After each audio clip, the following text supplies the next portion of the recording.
A irmã Luciana está aguardando vocês, tá bom? Vão lá, vão aprender um pouco a palavra de Deus. Irmãos, dando continuidade ao nosso estudo sobre teologia bíblica, eu convido você a abrir a sua Bíblia para o Salmos 19. Salmo 19, abra comigo para este salmo. Nós vamos ler do verso 1 até o verso 6. Salmo 19, de 1 a 6. Nós estamos falando sobre a crença na existência de Deus, pelo privilégio que temos do Senhor ter se revelado a nós e assim poder conhecê-lo, né? Conhecer esse Deus e viver por Ele, para Ele, e experimentar grandes coisas da sua mão. Salmo 19, verso de 1 até o verso 6. Quantos acharam? Salmo 19, de 1 a 6, nos diz assim, meus irmãos: os céus declaram a glória de Deus, e o firmamento anuncia a obra das suas mãos. Um dia faz declaração a outro dia, e uma noite mostra sabedoria a outra noite. Não há linguagem nem fala onde não se ouça sua voz. A sua linha se estende por toda a terra, e as suas palavras até ao fim do mundo. Neles pôs uma tenda para o sol, o qual é como um noivo que sai do seu tálamo e se alegra como um herói a correr o seu caminho. A sua saída é desde uma extremidade dos céus e o seu curso até a outra extremidade, e nada se esconde ao seu calor. Amém? Vamos orar, vamos agradecer a Deus. Pai, é privilégio nosso chegarmos hoje de manhã na Tua casa de oração para meditarmos na Sua palavra, considerarmos a Sua pessoa, a Sua grandeza, o Seu poder e nos prostrar diante do Senhor.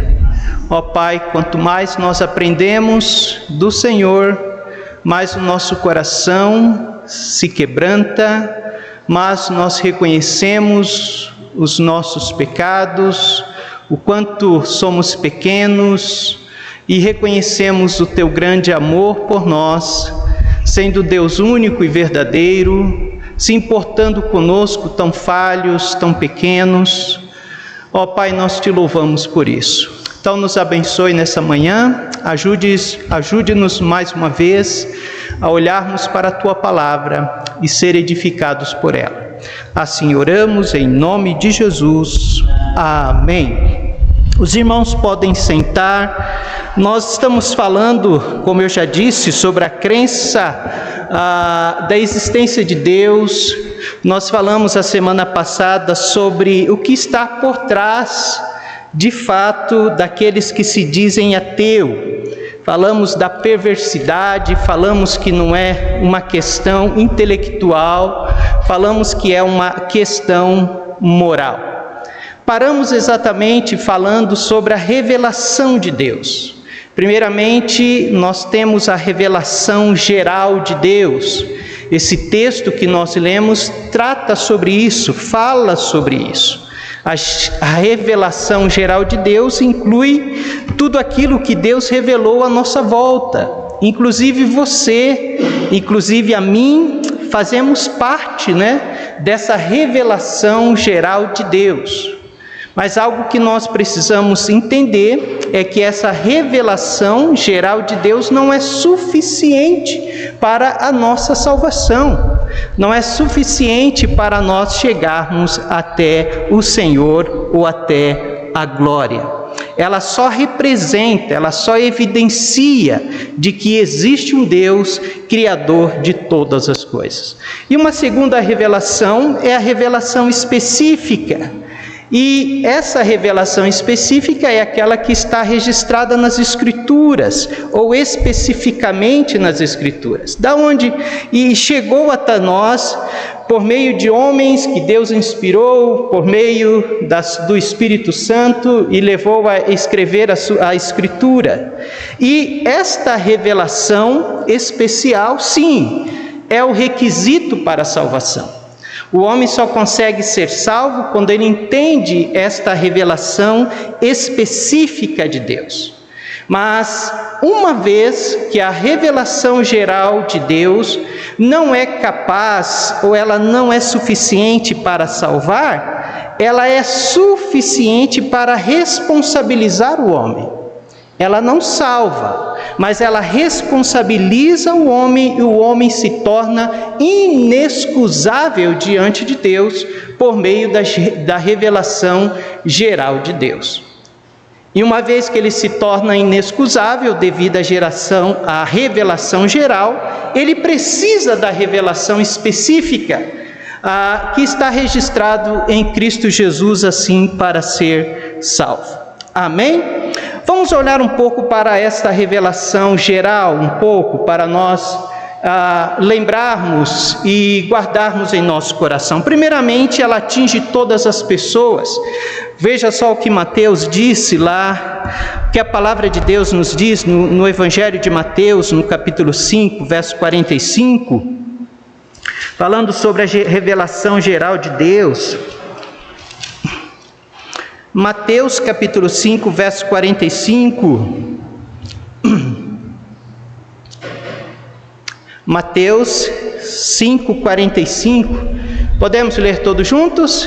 Todos estão comigo? Vamos ler juntos, 5:45, leiamos. Porque faz que o seu sol se levante sobre maus e bons, e a chuva desça sobre justos e injustos. Isso faz parte da revelação geral de Deus que atinge todas as pessoas.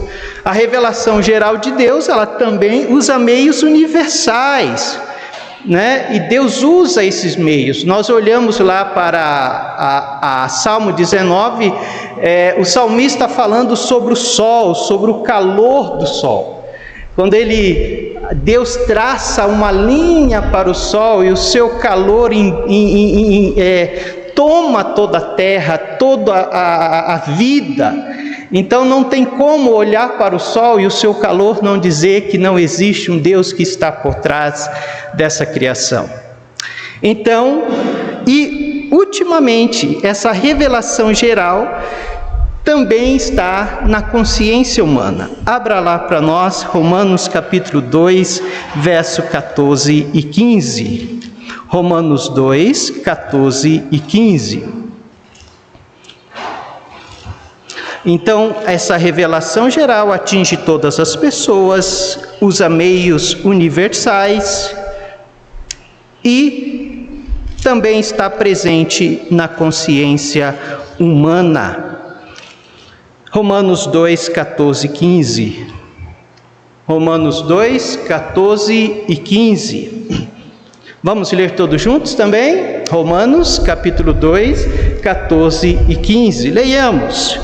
Porque quando os gentios que não têm lei fazem naturalmente as coisas que são da lei, não tendo eles lei para si mesmos, são leis, os quais mostram a obra da lei escrita em seus corações, testificando juntamente a sua consciência e os seus pensamentos, quer acusando-os, quer defendendo-os. Então note que essa revelação de Deus geral, ela é de forma macro, ou seja, quando nós dizemos macro, ela toma todo mundo através do calor do sol, através da criação de Deus, mas ela também é micro. Por que ela é micro? Porque ela está dentro da consciência, dentro da cabeça, dentro do ser, dentro do homem, né? Então ela é macro e ao mesmo tempo ela é micro. Note esse texto, irmãos, verso 15. Verso 15 aí do capítulo 2 de Romanos, os quais mostram a obra da lei escrita em seus corações, testificando juntamente a sua consciência, e os seus pensamentos, quer acusando-os, quer defendendo-os. Nós bem sabemos que todos os homens são pecadores, sim ou não, irmãos? São pecadores. Amém por isso? Não é verdade? Mas é uma realidade. Todos os homens são pecadores, mas note, nem todos os homens estão debaixo ou estão na prática de uma depravação moral. Ou nem todos os homens estão em uma decadência moral devido aos seus pecados. Nem todos são bandidos. Nem todos são vilões, nem todos são ladrões, nem todos são adúlteros, não é isso? Nem todos são assassinos, mesmo todos sendo pecadores. Mas muitos homens honram seus pais, não é isso? Muitos são fiéis aos seus cônjuges. Muitos têm os seus corações voltados à misericórdia, aos pobres, eles exercem caridade. Muitos se levantam contra o erro. E olhe que eles não têm a lei de Deus, ou seja, eles não têm as escrituras dentro do seu coração, mas eles reprovam o erro, são contra o erro. São pessoas honestas, não é isso, meus irmãos? São pessoas honestas, são pessoas boas, comprometidas com os valores morais. Como nós podemos explicar essas pessoas que não têm a lei, mas agem como se ela existisse, se eles a conhecessem dentro do seu coração? Porque essas pessoas, elas servem de lei para si mesmas. Talvez você conheça alguém que nunca ouviu falar das Escrituras e nega as Escrituras veementemente, não quer saber de Jesus, mas a vida ilibada daquela pessoa, você fala, nossa, que vida, é um homem que respeita a sua família, é um homem honesto. Essas pessoas servem de lei para si mesmas. Porque quando Deus criou cada um de nós, irmãos, Ele nos fez seres morais e autoconscientes. De tal forma, meus amados irmãos, que tendo um comportamento que não é de acordo, essas leis, essa consciência que Deus gravou em seu coração, reprova eles automaticamente. Então, além de revelar os homens na obra da criação, Deus também revelou a eles em sua consciência. E a consciência do homem é um tribunal que ele tem dentro do seu interior. Não tem jeito o homem correr desse tribunal. Dentro dos homens, por meio dos quais eles são julgados todos os dias. E é por meio dessa consciência que Deus deu ao homem. Ele tem o senso daquilo que é errado, daquilo que deve ou não deve fazer. E quando ele faz algo errado, o que acontece? Essa consciência dispara, porque ele está transgredindo a lei da sua consciência. É certo que, até certo ponto, o pecado obscureceu a nossa consciência, mas não anulou a nossa consciência. Então, nós somos bem-sucedidos ou bem-aventurados como crentes em Cristo Jesus. Porque, primeiramente, nós temos a revelação de Deus geral, e ao olharmos para ela, nós lembramos de que existe um Deus. Em segundo lugar, nós temos uma consciência, não somente nós, mas todos os homens, que nos ajuda a viver uma vida que seja uma vida que não vá transgredir de tal forma a lei escrita aqui dentro de nós, que nos acusa, que nos julga. E por último, somente nós temos o Espírito Santo de Deus. Que privilégio temos! Além da nossa consciência, nós temos o Espírito Santo de Deus que nos incomoda quando nós fazemos algo que está de acordo com a vontade de Deus. A palavra de Deus diz que nós não devemos entristecer o Espírito. A palavra de Deus diz que nós não devemos extinguir o Espírito Santo. e que Ele está aqui dentro de nós, Ele é uma pessoa, mas além do Espírito também nós temos uma consciência dada pelo nosso próprio Criador. Então, a revelação de Deus é macro, mas ela também é micro, está dentro de você, está dentro de mim. Amém? Meios da revelação, queridos, vamos caminhar. Então, pela criação, nós já temos falado, tudo feito vem de uma causa, ou melhor, todo efeito vem de uma causa. Tudo que existe tem de ter sido formado a partir de uma causa pré-existente, não é isso? Existe até uma teoria chamada argumento da causa primeira. Então, todo o efeito tem uma causa. E essa causa, então, tudo que existe, todo o efeito da criação, deve, com certeza, há um efeito para ter essa causa. Então isso nos leva a que a existência de um ser incondicionado. Isso nos leva à existência de um ser que não está sujeito a qualquer tipo de condição. Isso nos leva a crer a existência de um ser que não tem restrição e não tem limite. Isso nos leva a crer a existência de um ser supremo. Então a criação mostra isso para nós. Em segundo lugar, pela ordem do universo. O próprio universo demonstra ter ordem e um propósito. E é necessário um Criador com um propósito definido, que tenha criado tudo com ordem, para que possa existir. É interessante que a palavra cosmo, o cientista descreve o universo, as estrelas, as partículas como o cosmo. O cosmo. Essa palavra cosmo significa ordem. Ou seja, o cosmo está em ordem.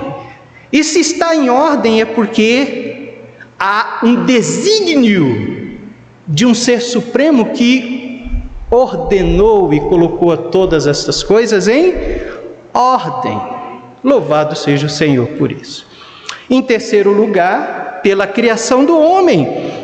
A existência do homem como um ser moral, intelectual, espiritual, oposto às demais criações, aponta para um Criador moral, intelectual e também espiritual. E por último, pelo seu próprio ser. Se temos a ideia ou a noção de um ser perfeito, se temos a noção, a ideia de um ser perfeito, isso passa a crer de que existe um ser perfeito. E para que exista esse ser perfeito, obviamente tem que existir, não é isso? Logo, esse ser perfeito existe. E esse ser perfeito é o Senhor, nosso Deus. Então, são os meios gerais da revelação: a criação, a ordem do universo, a criação do homem e o próprio ser, que nos diz, que nos leva a considerar a existência de um ser maior e perfeito. Agora, conteúdo da revelação geral. Para que a revelação geral? Nós temos aí algumas razões. Vamos ler todos juntos? Todos os irmãos enxergam aí? Dá para enxergar? Vamos lá? Vamos lá. Primeiramente, a glória de Deus, Tudo que foi criado tem como objetivo dar ao Senhor toda a honra e toda a glória. Segundo, seu poder para realizar a criação. Nós vimos isto no Salmo 19:1, que todas as coisas veio a existir, foram criadas. Vamos voltar lá, que nós temos vários versículos aí que fala sobre o Salmo 91, ou melhor, Salmo 19. Volta lá.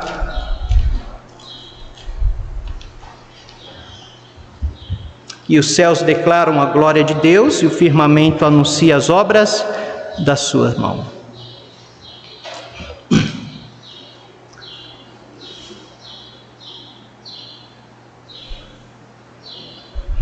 Só no versículo 1 nós encontramos a razão. Primeiramente, para a sua glória. Os céus declaram a glória de Deus. Esse é o conteúdo da revelação geral. Segundo, seu poder. E os céus declaram a glória de Deus e o firmamento anuncia as obras das suas mãos. Ou seja, é um Deus que tem poder para criar, que criou, que fez com que tudo viesse a existir por meio da sua palavra. Terceiro, a supremacia do Senhor. Vamos lá para Romanos 1:20. Romanos 1:20.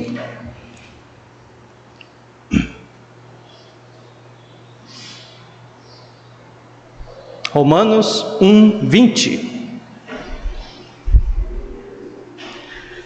Aí em Romanos 1:20 nós vemos a sua supremacia e vemos a sua natureza divina. Leiamos todos juntos o verso 20 de Romanos 1. Leiamos. Porque as suas coisas invisíveis, desde a criação do mundo, tanto o seu eterno poder, como a sua divindade se entendem e claramente se vê pelas coisas que estão criadas, para que eles fiquem inexcusáveis. Então nós vemos tanto o seu poder como a sua divindade se entendem claramente e se veem pelas coisas que são criadas. Um outro conteúdo da revelação, o seu controle providencial da natureza. Nós vemos isso lá em Atos 14:17, vamos até lá, Atos 14:17.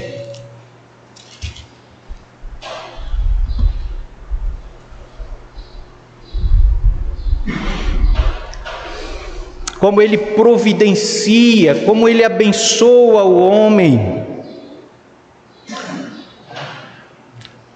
Nos diz assim: e contudo, não se deixou a si mesmo sem testemunho, ele não se deixou, beneficiando-vos lá do céu, dando-nos chuvas e tempos frutíferos, enchendo de mantimento e de alegria os nossos corações. Veja o controle providencial do Senhor para nós, para a sua criação, não só a criação humana, mas toda a criação aí de seres vivos, como Deus providencia. E essa revelação geral nos mostra esse controle do Senhor, nada sai do seu controle providencial. Terceiro, caminhando aí na nossa lista, a sua bondade, sua inteligência e sua existência. Então, são vários textos que nos mostram isso, sobre esse conteúdo da revelação de Deus.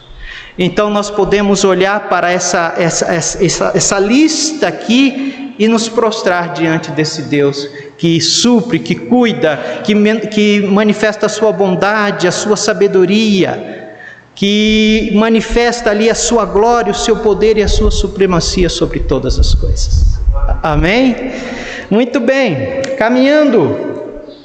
O valor da revelação geral. Qual é o valor? Primeiramente, para mostrar a graça de Deus.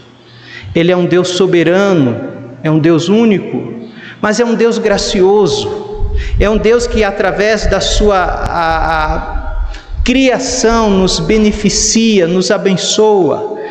A sua graça de vir até nós. Segundo, colaborar com o argumento do teísmo, para colaborar de que existe sim um ser supremo, existe sim a existência, que ele existe de fato, ele é o Senhor, ele está sobre todas as coisas. Terceiro, condenar com justiça os que rejeitam a sua existência. Nós vimos aí em Romanos 1:20, seu poder, a sua divindade, claramente se entendem, para que aqueles que não creem, para aqueles que não acreditam, se tornem inexcusáveis. Eles não podem rejeitar a existência do Senhor. Amém? Até aqui, algum irmão gostaria de acrescentar algo, comentar algo?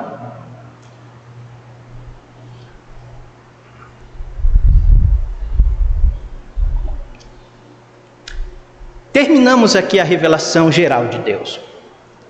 Perfeito? E a revelação específica de Deus? Algumas razões. Como ela funciona? Tem vários versículos aí, várias razões. Podemos ver alguns versículos sobre esta revelação específica. Primeiramente, vem de Deus. Abra sua Bíblia lá em João 12:49. Quando nós falamos da revelação específica, nós estamos falando da revelação registrada nas Escrituras, que podem levar o homem à salvação, ao conhecimento dos seus pecados e à salvação em Cristo Jesus. João 12:49, irmãos.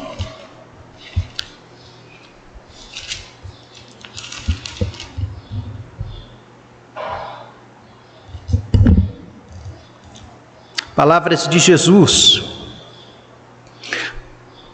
Vamos ler juntas? Vamos ler João 12:49, leiamos. Porque eu não tenho falado de mim mesmo, mas o Pai que me enviou, Ele me deu mandamento sobre o que hei de dizer e sobre o que hei de falar. Então, o próprio Filho testemunha de que a obra veio do coração do Pai. E ele está em perfeita sujeição ao Pai, cumprindo a vontade do Pai. A sua vinda, a sua morte, ele diz, tudo vem do Pai. Então, primeiro, a revelação específica vem de Deus, por meio do Filho. Segundo, vem por meio de Cristo. Nós vemos em Hebreus capítulo 1, vamos lá, capítulo 1,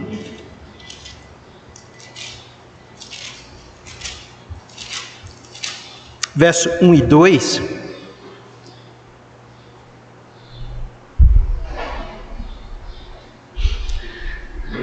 Hebreus, capítulo 1, verso 1 e verso 2.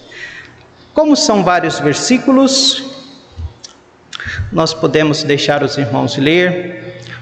Irmão Laércio, lê para nós então, Hebreus 1, verso 1 e 2, por gentileza.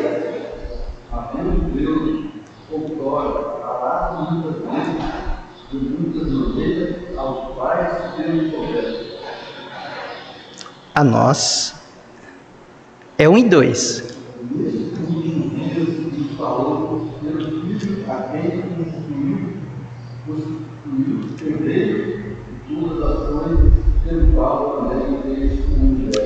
Amém. Então a revelação específica vem de Deus, vem por meio de Cristo, pelo Filho, vem pela atuação do Espírito Santo de Deus, é o Espírito que convence, é o Espírito que trabalha no coração do homem.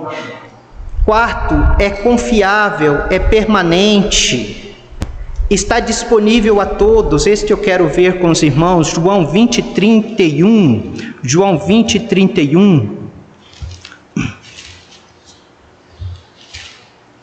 20:31.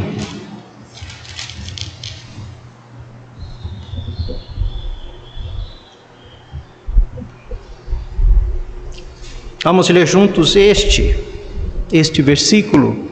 João 20:31, leamos. Estes, porém, foram escritos para que creais que Jesus é o Cristo, o Filho de Deus, e para que crendo tenhais vida em seu nome. Está disponível a todos, o Evangelho está aí, as Escrituras, o que Cristo fez está disponível a todos. Também expõe o caminho específico da salvação. Então é através desta revelação específica que o Senhor encaminha o homem para perto dele próprio por meio do seu Filho. Aí mesmo no capítulo 20, verso 31, já lemos. Volta a sua Bíblia para 5:39. João 5:39.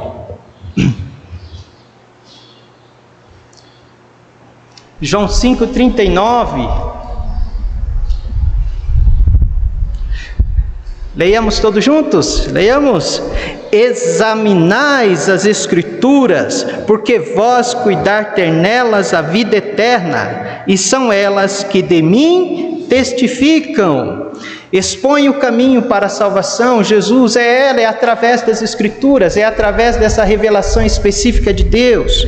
Agora, uma questão: não atinge efetivamente todas as pessoas, ou seja, está disponível a todos, mas não atinge especificamente essa revelação específica a todos. Aí mesmo em João 10, vamos lá, João 10, capítulo 24 a 26.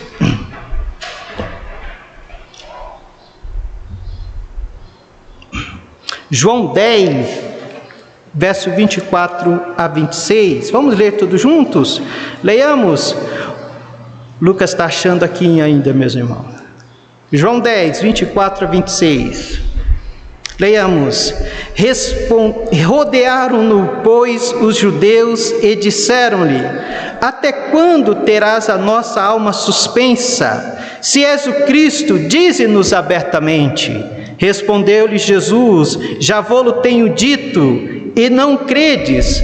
As obras que eu faço em nome do meu Pai, essa testificam de mim. 26. Mas vós não credes, porque não sois das minhas ovelhas, como já vos tenho dito. Qual é a condição para que essas pessoas então possam conhecer o Senhor?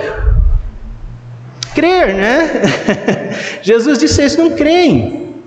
Então, está disponível a todos, mas efetivamente não atinge a todos, apenas os que creem.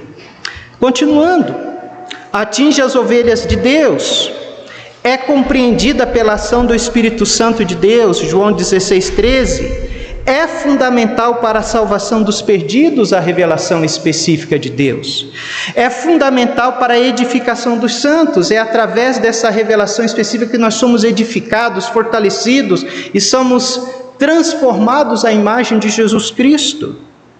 É inerrante, não contém erros, e é infalível, não conduz ao erro. Então essa é a revelação específica de Deus. Amém, meus irmãos? Temos muitos versículos aí.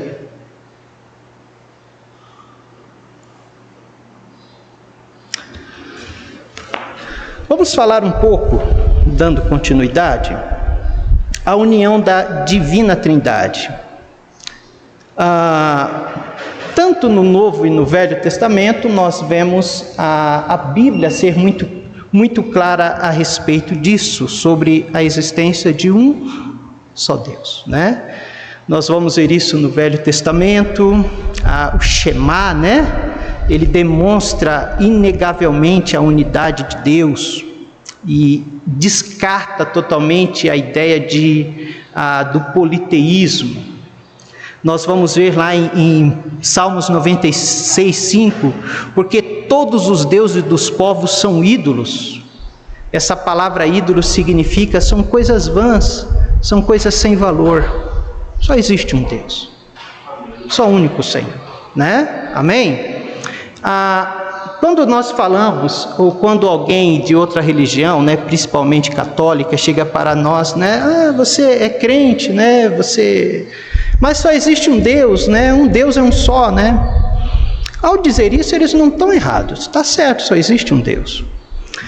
O que eles erram é a maneira de como chegar a esse Deus, né? Está certo, só existe um Deus, um único Deus verdadeiro. Mas a questão é de como chegar a esse Deus. Não é por Maria, é Jesus Cristo. Esse Deus só tem acesso a Ele pela cruz. Esse é o único caminho. Então,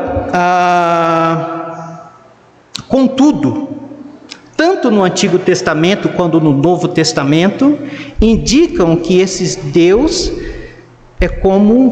é uma trindade.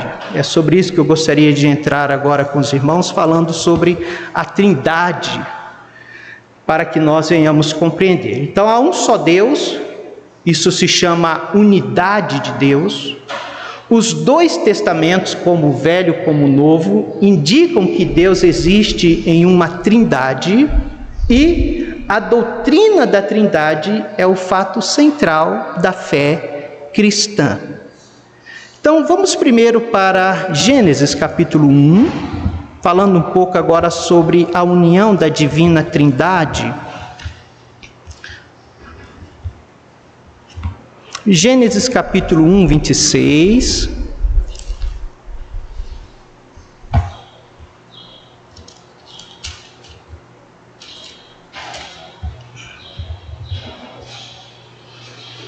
São as primeiras palavras aí. E disse Deus. Olha o verso, capítulo 3, verso 22 também.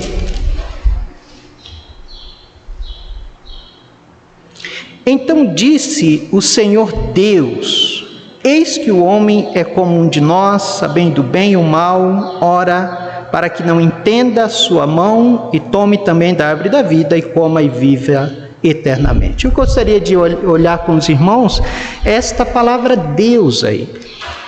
Tanto no verso 26, como no verso 1 de Gênesis 1, nós encontramos esta palavra Deus. Esta palavra Deus é a palavra Elohim. Elohim. E a palavra Elohim, ela é plural. Indica mais de uma pessoa. Acho que eu trouxe. Aqui, está aí. Então está lá. Então a própria palavra Elohim, que aparece aí logo no início da Bíblia, Gênesis 1:1, e criou Deus os céus e a terra, é plural essa palavra. E indica mais de uma pessoa. Então essa terminação aqui, que os irmãos estão vendo, aqui ela indica plural, assim como o S no nosso português indica plural. Então, até mesmo na palavra Deus, o primeiro versículo da Bíblia mostra de que Deus é um Deus triuno. Amém? É um Deus trino. Pai, Filho e Espírito Santo. Mas algo interessante. Ao mesmo tempo que essa palavra ela é plural, as palavras que vêm depois de Elohim, vamos dizer os adjetivos após Elohim, os pronomes, os verbos, eles não aparecem em forma plural. Eles aparecem no singular. É Deus triuno, mas é um único Deus todo-poderoso. É um Deus Pai, Filho e Espírito Santo, mas é um Deus só. É um único Deus. Nós vamos ver vários versículos. Vamos ver um versículo em Isaías 45:18. Isaías 45:18.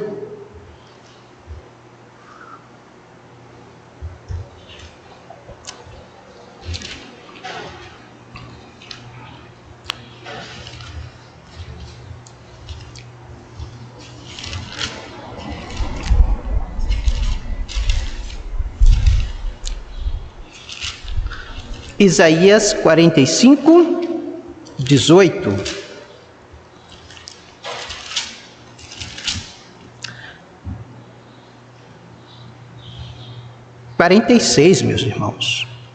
Deixa eu ver aqui. 45:18. Eu estou em 43. Ok. Porque assim diz o Senhor que criou, o Senhor que tem criado os céus, o Deus Elohim, que formou. O verbo aí está no singular. A terra e a fez. Ele a confirmou. Singular. Não a criou vazia, mas a formou para que fosse habitada. Aí ele termina: eu sou Yahvé, o Senhor Todo-Poderoso, e não há outro. Ao mesmo tempo, nesse versículo, nós temos aqui, podemos dizer, Elohim, Deus, no plural, mas também nós temos o Deus único, o Deus poderoso, que é o Deus Trino. Eu sou o Senhor. Então, um outro exemplo está no Salmo 2,6, falando sobre a Trindade. Salmos 2,6. Agora, o Pai,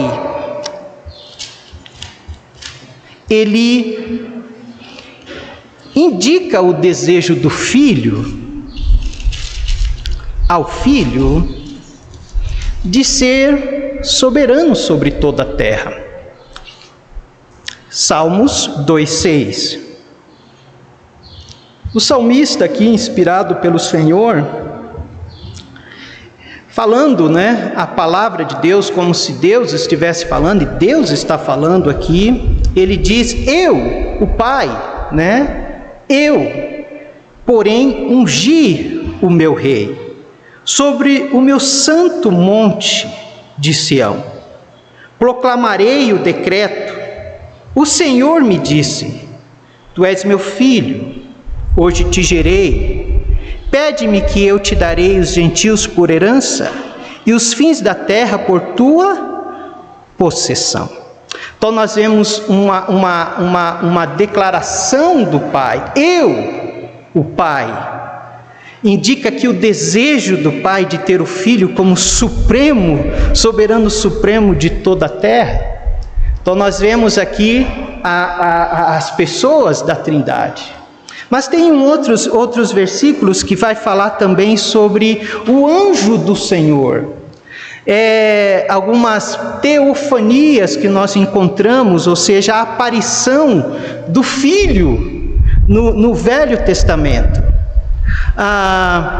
Gênesis 16 é um texto bastante grande, mas só para dar início a esse assunto, que não vai dar tempo, já são 10h20, mas a semana que vem nós vamos continuar. Gênesis 16, do verso 7 até o verso 13, falando do anjo do Senhor. Depois nós vamos ter Gênesis 18. Gênesis 16, de 7 a 8, fala: e o anjo do Senhor a achou junto a uma fonte de água no deserto, junto à fonte do caminho de Sur. Depois nós vamos ver uma outra passagem, não precisa abrir que não vai dar tempo, semana que vem a gente volta, falando também acerca desse anjo do Senhor. Então, apesar, meus irmãos, dos diversos anjos que aparecem nas Escrituras, nós vemos isso no Velho Testamento, algumas vezes surge a narrativa aqui nas Escrituras do anjo do Senhor. Esse anjo é chamado de Deus e ao mesmo tempo é distinto de Deus. Os textos bíblicos sugerem se tratar de uma das pessoas da Trindade, visto que o tal anjo executa seus planos, dá ordem com autoridade, faz promessas, como o próprio Senhor o faz em outras ocasiões. Então nós vemos não somente no Novo Testamento, como no Velho Testamento, a ação da Trindade. E é isso que nós vamos tratar a semana que vem. Amém? Então, que Deus nos abençoe, que cada dia mais nós possamos amar o nosso Deus, consagrar a nossa vida a Ele, por Ele ter se revelado a nós de uma forma tão extraordinária e tão grandiosa. Amém? Vamos orar, baixe a sua cabeça.